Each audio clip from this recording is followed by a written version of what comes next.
We're glad you're with us tonight. I'm Lynn Brooks. And I'm Terry Brewer. Hundreds of new jobs may be headed to West Alabama. Pickens County is the home for a new federal prison, and with an unemployment rate sitting at 12%, those jobs mean very good news for residents there. What this means for you and how you can apply is in our top story tonight at 5 o'clock. A new women's prison is under construction. It will be called the Federal Correction Institution in Aliceville. According to the Federal Bureau of Prisons, more than 300 jobs could be available next spring.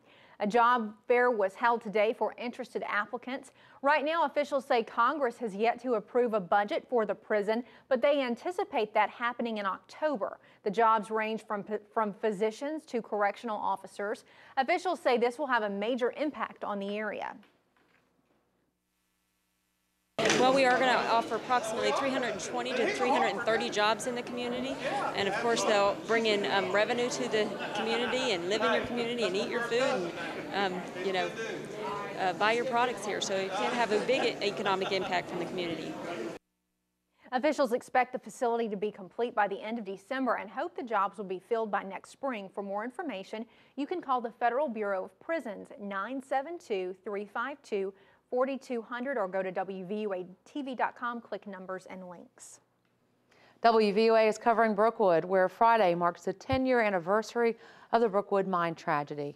On September 23, 2001, 13 miners inside Brookwood's Jim Walter Mine No. 5 died after an explosion.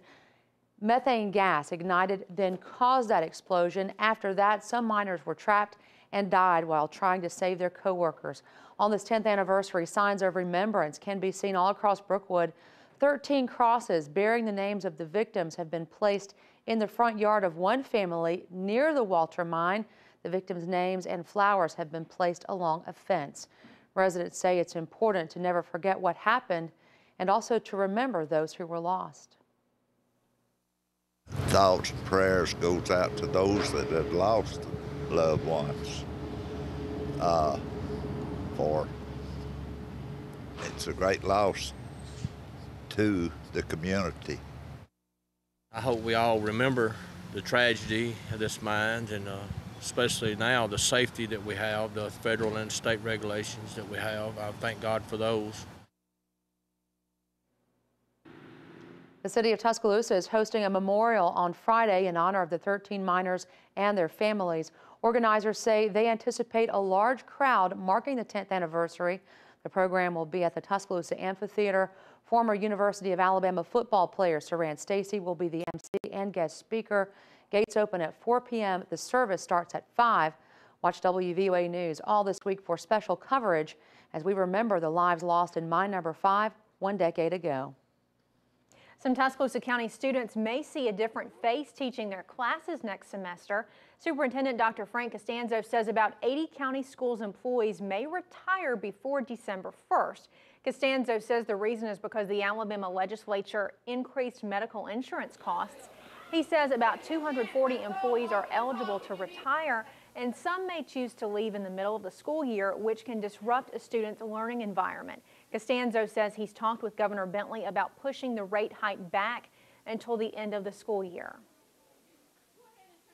If you have or declare a special session, that issue would be addressed, and that we would look at the end of the contract year instead of December 1st. So extending that from December 1st until the end of the year. That's what we asked specifically, and that's what I asked. Costanzo says Montgomery must act on the issue before October.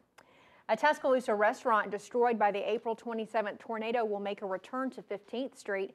A representative for Hokkaido Japanese Steak and Sushi Bar says the company wants to rebuild across the street from its old location. The new location is near Hardee's and Taco Casa.